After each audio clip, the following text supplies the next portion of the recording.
எவ்வளோ super heroines நம்ம கொண்டாடுறோங்க. But இந்த ஒரு சூப்பர் ஹீரோவை இல்லை இந்த சூப்பர் ஹீரோயினை நம்ம கொண்டாடுறோமா? ஆனால் அவங்க அருமை நம்ம வீட்டை விட்டு வெளியே வரும்போது தான் புரியுது.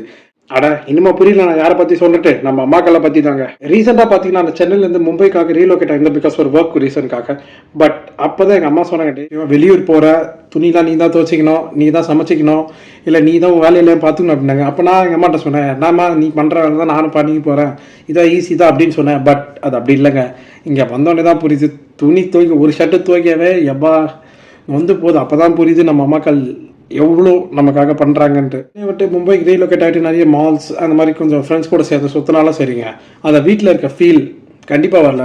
பிகாஸ் ரூம் வந்தப்போ நம்ம வீட்டில் அம்மா கிட்ட பேசுகிறது இந்த மாதிரி ஞாபகங்கள் இருக்குது. அண்ட் இந்த வீடியோ நான் வந்து ஜஸ்ட் சொல்ல ஒரே விஷயம் தாங்க. இப்போ நிறைய பேர் இருக்கோம் நம்ம அம்மாக்களை லைக் அவங்க தேங்க் பண்ணணும்னு தோணும். பட் நம்ம ஏதோ ஒரு விஷயம் நம்ம தடுக்கும்.